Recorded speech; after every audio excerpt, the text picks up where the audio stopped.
फिर मीरा ने आगे कहा, वो एक मिसअंडरस्टैंडिंग थी और भविष्य में ऐसा कुछ दोहराया नहीं जाएगा।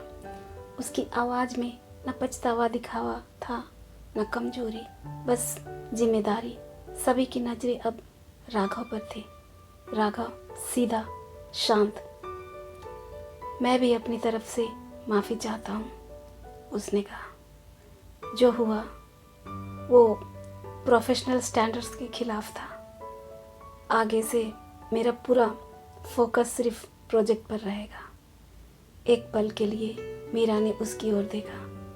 वो वही आवाज़ थी जिसमें कल जहर था, आज सिर्फ ठंडक। मल्होत्रा ने सिर हिलाया। गुड, उन्होंने कहा, क्योंकि ये प्रोजेक्ट छोटा नहीं है, टाइमलाइन सख्त है और हमें जिम्मेदार पार्टनर्स चाहिए, ना कि भावनात्मक टकराव। मीरा ने बिना रुके कहा, सिंगल इंडस्ट्रीज अपने सारे कमिटमेंट्स समय पर पूरे करेंगे सर। राघव की आवाज़ भी तुरंत आई। रायजादा लिमिटेड भी। दोनों की आवाज़ें एक दूसरे से टकराई, लेकिन निगाहें नहीं।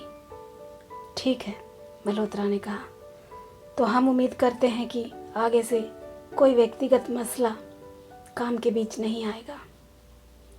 अब मीटिंग खत्म करते हैं। कुर्सियां खिसकी, लोग उठने लगे। मीरा ने अपनी फाइल उठाई, राघव भी। एक पल ऐसा आया जब दोनों एक ही समय दरवाजे की तरफ बढ़े। कदम थमे, सिर्फ एक सेकेंड। मीरा ने पहले रास्ता छोड़ा, बिना देखे। राघव ने उसकी पीठ देखी, सीधी, मजबूत, और उसी पर उसकी आंखों में एक ठंडी चमक उभरी। यह जंग खत्म नहीं हुई थी, बस अब मैदान बदल चुका था। तभी अथॉरिटीज में से एक ने कहा, एक सेकेंड मिस सिंघल और मिस्टर रायजादा। मीरा और राघव ठिठक कर रुके और पलट कर देखा। वैसे उस दिन की मीटिंग और पार्टी तो अधूरी रह गई थी, इसलिए आज हमने एक छोटा सा डिनर अरेंज किया है। आप सबको आना होगा। कमरा अचानक फिर से औपचारिक हो गया। मीरा का दिल बैठ सा गया। उसकी पहली प्रतिक्रिया साफ थी, नहीं। वहाँ और एक पल नहीं रुकना चाहती थी, ना उस माहौल में, ना उन लोगों के बीच, और ना ही उसके सामने। लेकिन यही वजह थी जहाँ ना कहना फिर से सवाल खड़े कर देता। अगर वो डिनर में नहीं जाती तो वही बातें दोबारा उठती। प्रोफेशनलिज्म, कमिटमेंट और उस दिन का विवाद।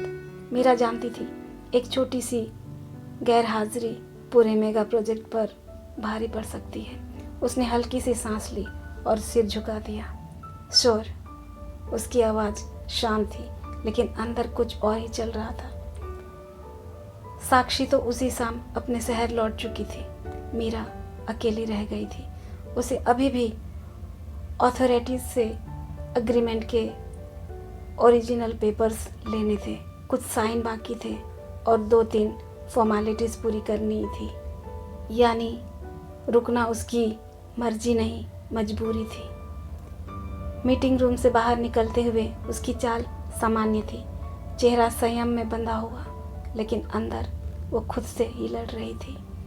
एक डिनर ही तो है, बस निभा लो मीरा, इसके बाद सब खत्म, उसने खुद को समझाया। लॉबी में पहुंचते ही उसकी नज़र अनजाने में दूसरी ओर चल गई। राघव वहाँ था, उसी तरह शांत, उसी तरह सदा हुआ। मीरा ने तुरंत नज़र हटा ली। आज उसे किसी बहस में नहीं पड़ना था, किसी टकराव में नहीं जाना था। आज उसे बस कागज़ पूरे करने थे और इस शहर से निकल जाना था। उसने अपने बैग का स्ट्रैप ठीक किया, कंधे सीधे किए और मन ही मन कहा, बस आज की रात, और फिर सब पीछे छूट जाएगा। डिनर हॉल हल्की म्यूजिक और धीमी रोशनी से सजा हुआ था। क्रिस्टल ग्लास की छन छन, सॉफ्ट लाफ्टर और महंगे परफ्यूम की मिली जुली खुशबू पूरा माहौल किसी बिजनेस गाला जैसा बना रही थी। बड़े बड़े नाम मौजूद थे, CEO, MD, इंडस्ट्रियलिस्ट, सब अपने अपने ग्रुप में व्यस्त थे। तभी हॉल में एंट्रेंस की तरफ हल्की सी हलचल हुई और फिर मीरा अंदर आई। कुछ सेकंड के लिए जैसे हॉल की आवाज़ धीमी पड़ गई। वो किसी जल्दबाजी में नहीं थी, ना कोई दिखावा, ना कोई बनावटी कॉन्फिडेंस। सादा लेकिन बेहद एलिगेंट आउटफिट, खुले बाल जो हल्के हल्के कंधे को छू रहे थे, और वो चाल शांत, सधी हुई, लेकिन अपने आप में असरदार। उसकी आंखों में आज भी वही थकान थी, लेकिन चेहरे पर एक साइलेंट ग्रेस। वो खूबसूरत लग रही थी, इसलिए नहीं कि उसने कोशिश की थी, बल्कि इसलिए क्योंकि वो खुद को संभाल कर खड़ी थी। कई नज़रें अनजाने में उस पर टिक गई। Who is she? Single industries, right?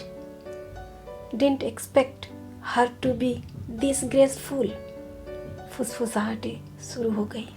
एक बिजनेस टाइकून खुद आगे बढ़ा, हल्की मुस्कान के साथ औपचारिक handshake. Miss Singhal, pleasure to finally meet you. फिर दूसरा, फिर तीसरा। कोई उसके काम की तारीफ कर रहा था, कोई उसकी सोच से प्रभावित दिख रहा था, तो कोई बस उसकी मौजूदगी से। मीरा विनम्र थी, स्माइल सीमित, बात नपी तुली, लेकिन ध्यान अनजाने में पूरा हॉल खींच रहा था। और हॉल के दूसरे तरफ राघव रायजादा, हाथ में ग्लास था, लेकिन उसने पिया नहीं। उसकी नज़र लगातार उसी तरफ जा रही थी, बिना चाहे। ना चाहते हुए भी राघव की नज़र हर बार मीरा पर ही जाकर क्यों ठहर जाती है? क्या ये सिर्फ उसकी जिद है, या वो एहसास जिसे वो खुद से भी छुपा रहा है? नफरत की आड़ में छुपी इस बेचैनी का सच क्या है? जानने के लिए सुनते रहिए अनवांटेड मीट, जिसे लिखा और आवाज़ दी है काजल शाह ने। आगे कहानी जानने के लिए सुनते रहिए केसी स्टोरी फैक्ट्री, और जाते जाते वीडियो को लाइक और चैनल को सब्सक्राइब करना ना भूलें।